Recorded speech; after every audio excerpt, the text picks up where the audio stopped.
Hello, welcome back to Bodhran Basics. I'm Matt DeBlas, and today we're going to talk about playing the Bodhran with chronic hand pain issues. This is something I haven't discussed much, but I've dealt with a bit myself, and several other players I know have encountered it and talked about it and asked questions about it. And before we start, just a total disclaimer, this is not medical advice. I'm not a doctor, and the things that work well for me may not work well for you, depending on what your particular issues are. So I can only kind of address in a very general sense things and things that have worked for me. So a bit of background. For me, I worked as a bicycle mechanic for a lot of years, basically just turning wrenches and fixing stuff until about 2 years ago I started developing pretty severe chronic tendonitis in my thumbs. To the point where when it was really bad I couldn't even tie my own shoes. So that made me rethink my playing a bit, how it relates to musical instruments, and also watch out for things that cause stress and aggravated the problem. I'm no longer doing that full time, so my hands have recovered some, but I still have issues and I still have to be a little bit careful. And a lot of people who have had arthritis or carpal tunnel issues have run into problems with the drum. It's a very physical thing, and there's a lot of back and forth and use of your hands. You need your hands to play a drum, unless you whack it with your face or kick it with your foot. If you do, that's great. I don't do that. I just play with my hands. So let's talk a little bit about what I do that helps me work with that and what I've changed since I've started running into this trouble and how that might affect you.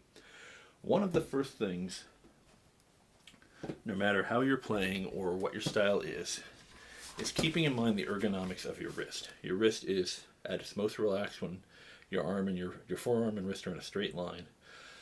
There's a tendency, a lot of people play with a very cocked wrist, which lets you kind of swing lets you use your hand as a pendulum, and especially if you're playing that bare knuckle style like this, that can work really well. Or if you're playing with a stick, some people play with this kind of,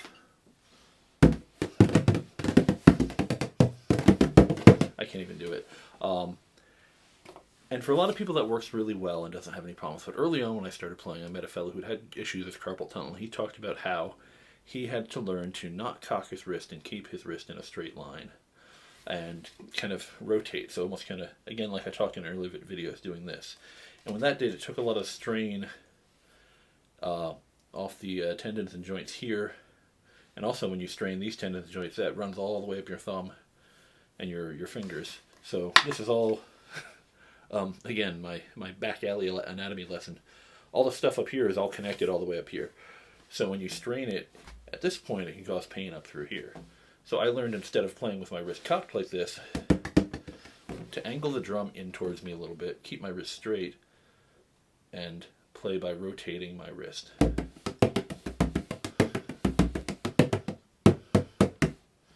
That also gave me a bit of an advantage as in keeping my upstrokes a little more even and consistent with my downstrokes. I wasn't trying to yank up this way, it was more just a pivot back and forth. So step one to avoiding some hand pain or dealing with hand pain, try to get that tension out of your wrist and keep your wrist straight and focus more on just waggling your hand back and forth rather than doing this.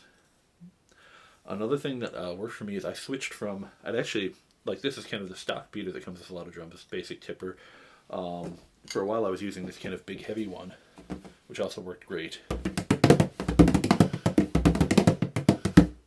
But I've moved to lighter tippers with a pretty fat grip, which has allowed me to get some of the tension out of my hands by, like, there's some of these that are like just your regular pencil tipper, just a stick, or like that first one I showed you.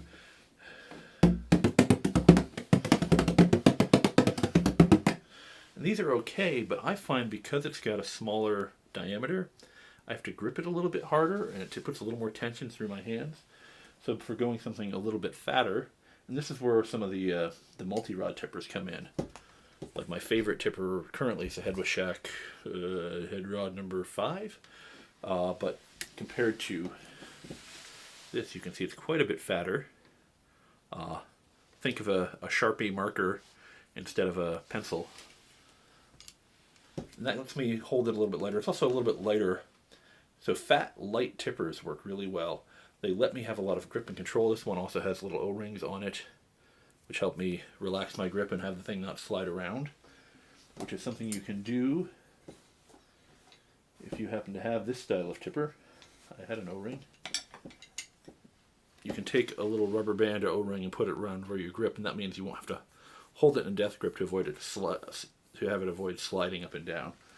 So anything that lets you grip with a little less force is going to help relieve tension in your hands, which will reduce your proneness to injury and inflammation, and also make you a better player. The more relaxed you are, the quicker and more accurately you can play.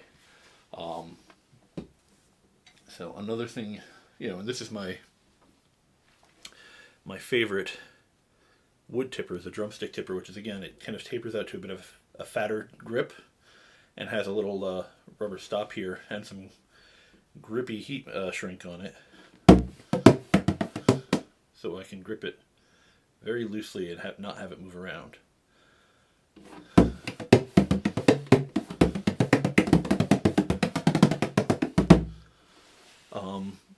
One of the other things I've been doing is I started out with that pencil grip, and I've changed my grip to the kind of traditional drumstick grip, where I put, instead of just the 2 fingers, I've put 2 fingers on top and 2 fingers underneath.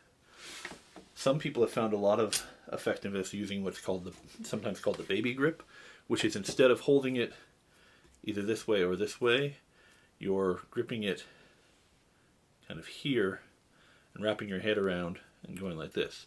This can be really low tension, especially if you have a stick that's, one, long enough, but also has some sort of stop here so you can just hold it relaxed and it won't slide out of your hands, barely holding it at all.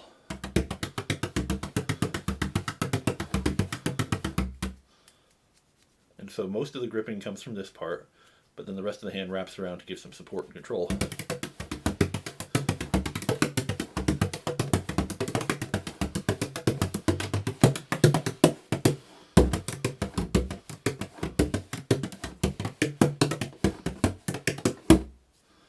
So changing your grip, if you're finding a lot of tension in this grip, try shifting to this grip, which this automatically takes some of the tension out of here, relaxes a little bit, lets the stick, the tipper, change its angle from having to hold this out to here, which also effectively means you can kind of bring your elbow down a little bit so you're not...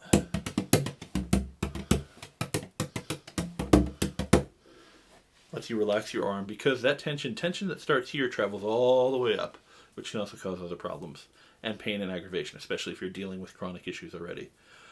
So changing from this grip to this grip, or even this grip, and you can play double-ended rolls with this grip.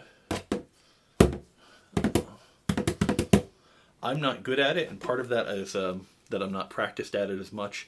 Part of it's also that I have really big hands, and so I don't have as much stick sticking at the end, so maybe a slightly longer tipper would help me with that. So changing your grip, watching the angle of your hand, and overall just trying to minimize tension are very helpful things. Experimenting with different tippers. They can... things like this. I got this one in particular from McNeil Bodhrans, and it was under $20.